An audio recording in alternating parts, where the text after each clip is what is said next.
Hey guys, welcome back to First Person Radio. Today I wanted to talk about batteries, different kinds of battery chemistry you can use, and how to pick one out.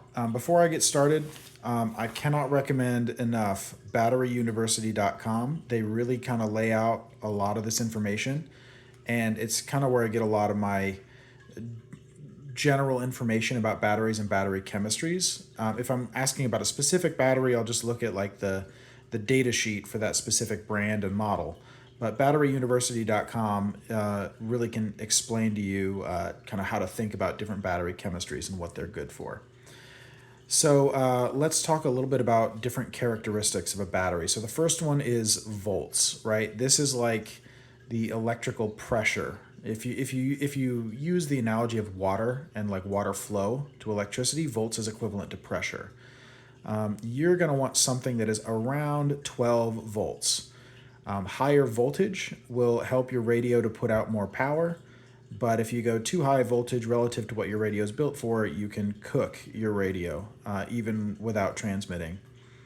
The second one is amps, and I'm putting here like the maximum amps, right? So when you key down on your radio and you try and transmit, it's going to draw a lot more power, and you need to make sure that your battery is capable of putting out as much power as is required at full transmit. And then there is amp hours. This, I think, is the most important thing to look at on your battery, next to volts, right? First find one that the volts are appropriate. And then once you've figured that out, that's basically your battery chemistry, right? Pick the type of battery you're going to buy. Then comparing individual ones, like comparing different lithium batteries, you would look at the amp hours. And what that is a measure of the capacity of the battery. How much electricity is it going to hold for you? So 1 amp hour means that it can put out 1 amp for 1 hour, or a half an amp for 2 hours, or 2 amps for a half an hour. You get it, right? Amps times hours equals amp hours. There's a couple caveats to that. Some types of batteries, if you try and pull too much power too fast, they don't work as well, and you lose some of that capacity. It gets kind of like wasted.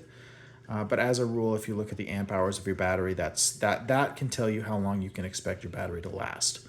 I'll go into that in another video. I'm going to do a video about the power consumption of different radios and how to calculate how long a battery will last based on the amp hour rating. And then the last one is weight, right? We want to be able to run these radios in the field. We want to be able to move this stuff around. So lugging a full-size car battery around just isn't going to work for you. So then we have different kinds of battery chemistry, right? And I have examples of each of these right here. And we're going to go from my most preferred, well, the first two here are really close. I don't really have a strong preference between the two of them. But this one, you have to be a little more careful with. So this, if you're a kind of a cautious person and you're going to make sure that you do a little research before you take these things out and be kind of careful with them, lithium ion is great. But we're getting a little bit ahead of ourselves. And all the way down to my least favorite. I'll use it in a pinch if it's all I got, but I don't really like it. So the first one is lithium ion or lithium polymer. So Li-ion or LiPo. You'll often hear people just call these LiPo. So these are drone batteries, right? So the difference is, so these are lithium ion cells. I actually got these. These are like salvage cells pulled from old equipment that still work well enough. So if you see batteries in like these like metal tubes, like the 18650 e-cigarette batteries, those are lithium ion, right? Lithium polymer are usually like the flat packs. This is like what's in your phone, right? They're packed into like these flat little pouches, like the little foil pouches of batteries. They're very, very, very similar. Technically, there's some differences, but lithium ion and lithium polymer are pretty close.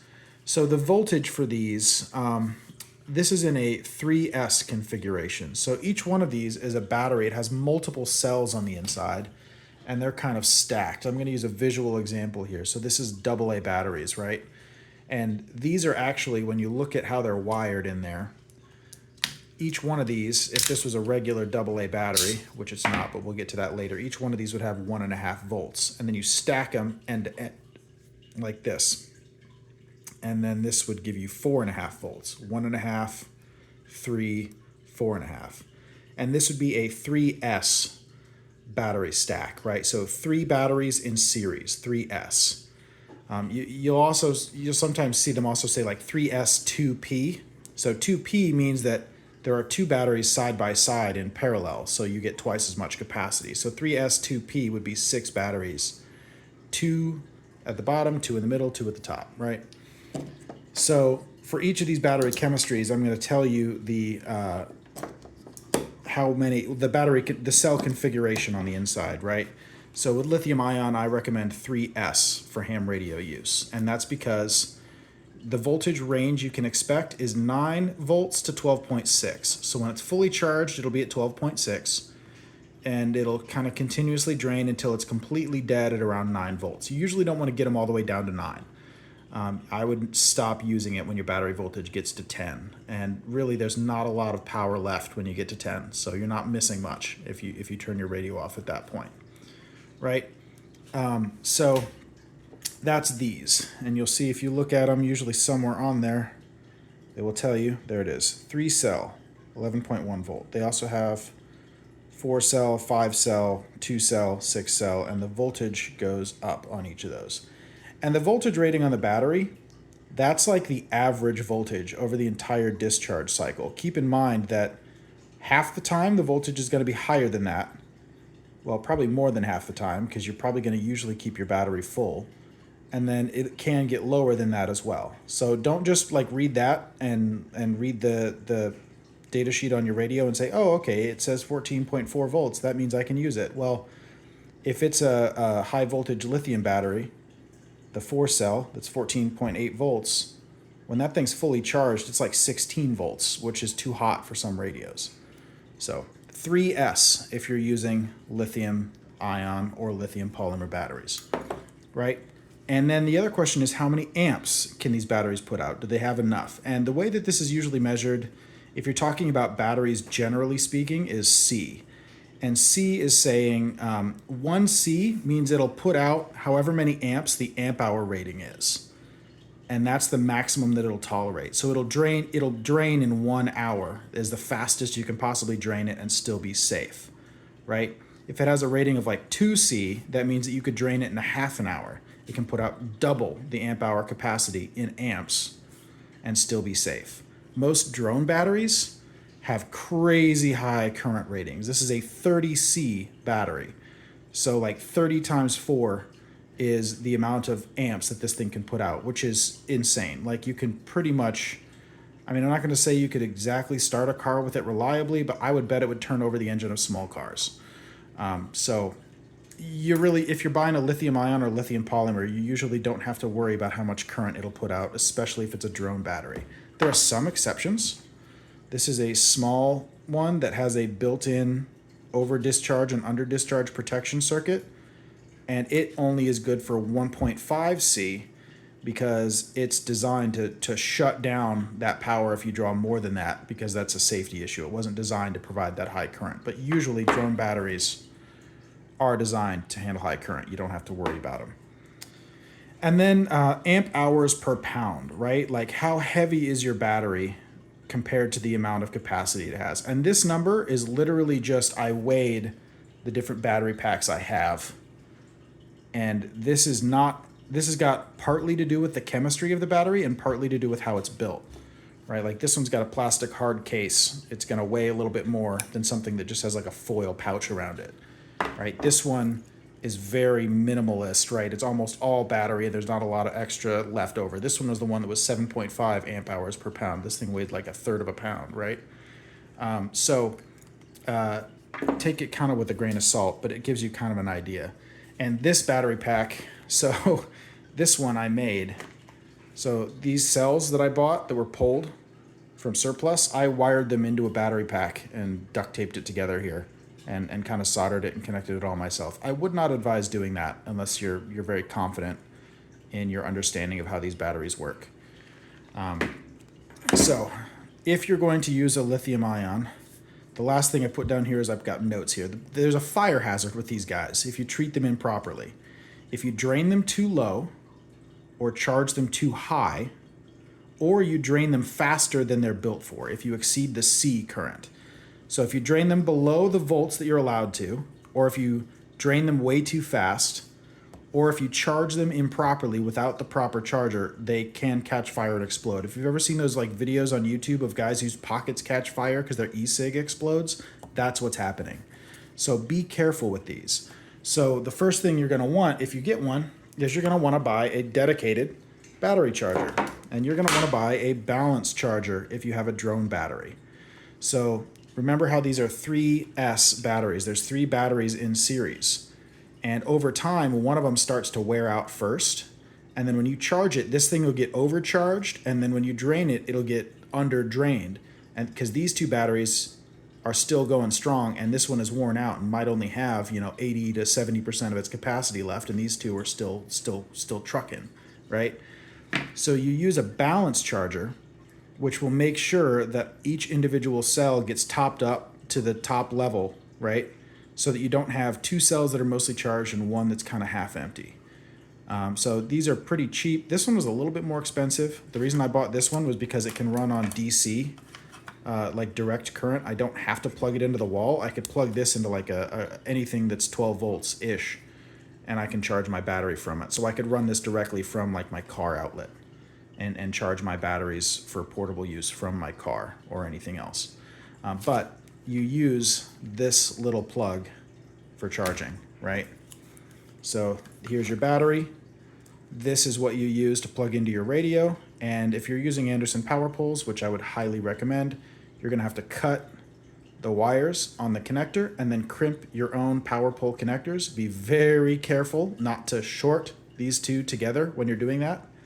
I would cut one, crimp it, put it in the connector, and then cut the other, crimp it, and put it in the connector just to be extra sure. But to charge it, you just connect this port here. This is the charge port, right?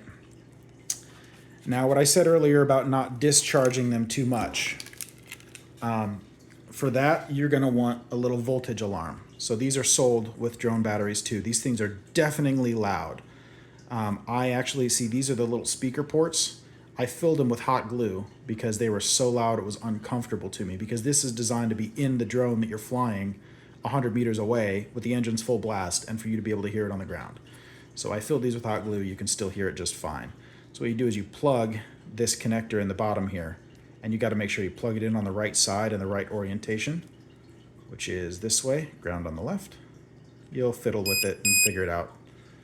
And then it'll monitor the voltage of each individual cell and the entire battery pack. So this one's about a little bit more than halfway full based on the voltage.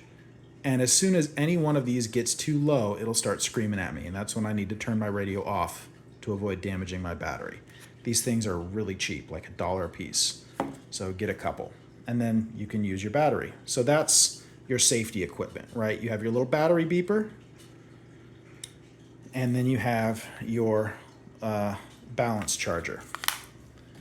Some of them, like this one, have a built-in under discharge protection. This has got that little battery beeper built in, except instead of beeping, it just cuts off your voltage, so your radio will just shut off. That's kind of nice, but most don't have that. I don't even think they sell this one anymore. This was supposed to be the battery for like a controller for an RC car, but I really like it. It's really good for small, low power radios, much more than 5 watts, and it doesn't have the juice for it. But any of the others, you'll have to use the safety equipment. Okay, so that's lithium ion. The next one is lithium iron phosphate, or LiFePO, right? People just call these LiFePO batteries. This is a different chemistry. It's similar. It's still lithium. Usually they're a little bit lower voltage per cell, so they need to do 4S. So there's four cells in series. You can use the same balance charger. Well, you can't usually use the same balance charger, right? This particular balance charger has a little switch for lithium polymer or lithium ion and LiFe, that's the LiFePO. So you'd switch it to one or the other. But you can use similar balance chargers. Make sure that you get one for the right chemistry. This one can do either. But a lot of LiFePO cells have built-in charge circuitry in the pack, so that you just plug them into a charger and the pack itself does all the balancing for you. That's really nice. So my example of that is this guy. I don't actually recommend this brand. This particular battery is troublesome for me. One of the cells inside just keeps wanting to die, and I keep having to top it off and charge it. If you're going to get a LifePo battery, I would recommend BioEno Power. In fact, let me write that down.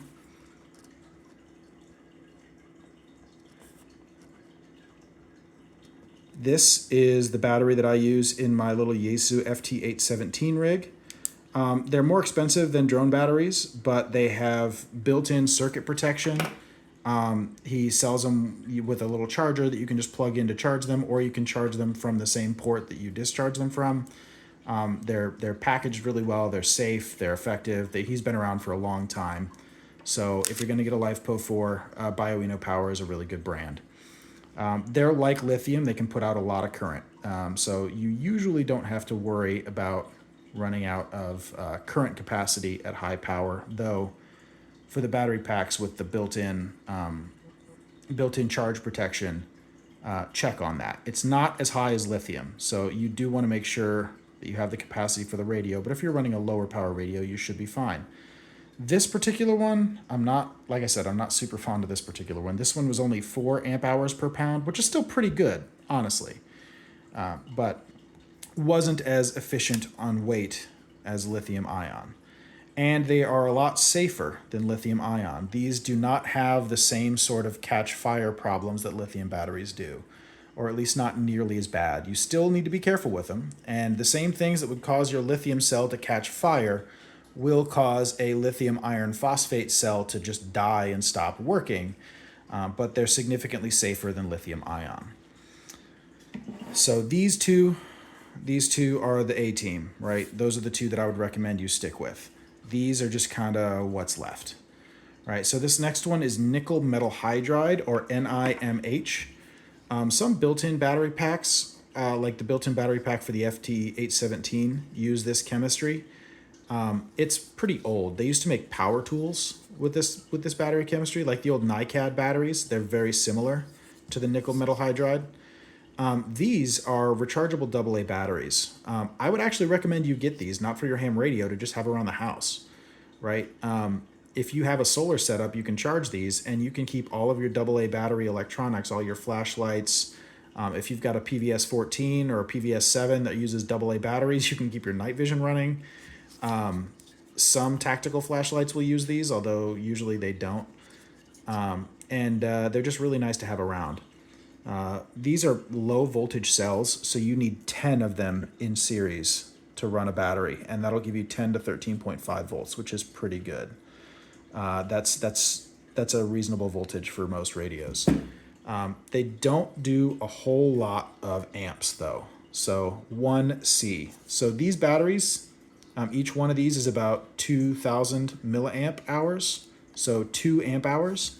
So this entire pack is 2 amp hours of capacity, and it's 1C, which means this could put out 2 amps. This will run my Yaesu FT817 at 5 watts. It will not run anything stronger than that. So it's kind of limiting, but you could, in a pinch, gather up all your rechargeable AA's in the house and run your radio for a little bit. And honestly, having rechargeable AA's around is really nice. Amp hours per pound, this setup, which is about as light as you're probably going to get, is 3 amp hours per pound. So it's not terrible, but it doesn't really compare to lithium, especially because this should be way higher with a battery pack. And these are also extremely safe. Like, you really would have to try to do anything dangerous with a nickel metal hydride. They're great. People actually worry about their batteries popping in their electronics. Like the night vision guys talk about, don't ever leave a battery in your night vision. Nickel metal hydride don't really burst like that. I'm not going to say it's impossible, but I haven't even heard of it happening. They don't do what alkaline cells do and pop and ruin your electronics. So yeah, they're very stable, very safe. Last one is lead acid, right? These are your car batteries, or this guy, which is like a trail cam battery. You can buy these at Walmart. There was a time when these were the cheapest way to get into power storage, and they do have a really great shelf life. But now drone batteries have gotten so dang cheap. it just doesn't make sense to really use them anymore. But you can find them around, right? The uninterruptible power supplies, like backup supplies for computers, use this battery chemistry, and they'll actually have a cell almost exactly like this just inside there if you open the battery compartment, right? And this is also the same chemistry that your car uses. There's a couple different types, like there's SLA, sealed lead acid, and then there's AGM, which is absorbent glass mat, and then there's gel cells.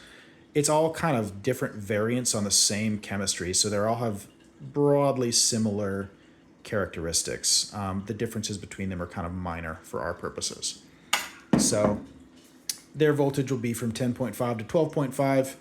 Radios are actually usually kind of built around lead acid batteries because, that was car batteries, and a lot of people run them in cars, and those batteries were just a really common chemistry, and this is probably the oldest kind of chemistry that we still commonly use.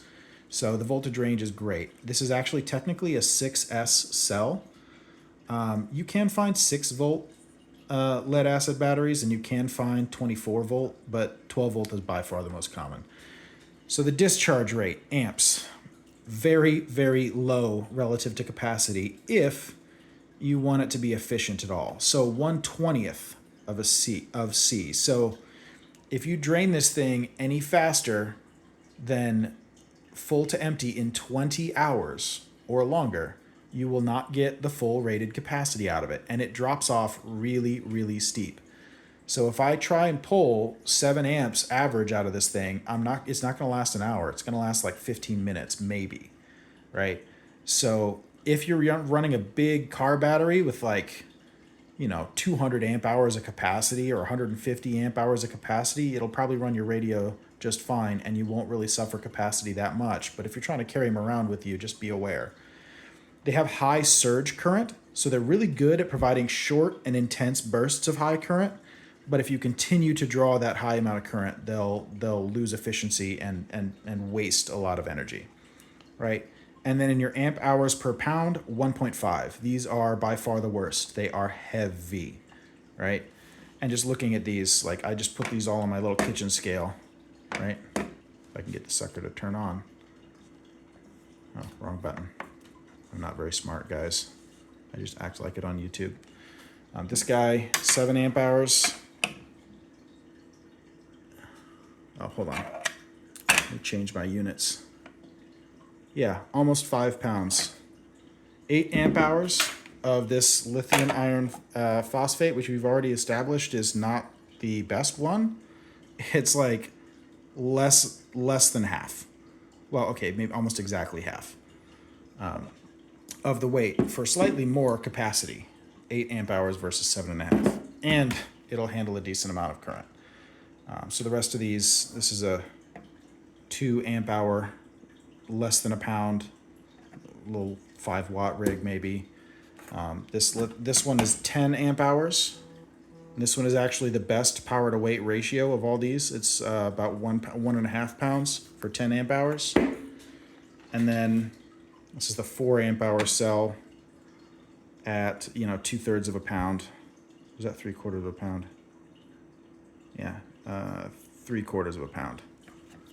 And then this little guy, very light. So that's the summary. I would recommend a lithium ion or lithium polymer if you're comfortable with that risk and you feel like you can handle making sure the voltage doesn't get too high or too low. If you just want kind of a foolproof, really good solution, lithium iron phosphate, specifically from BioEno Power.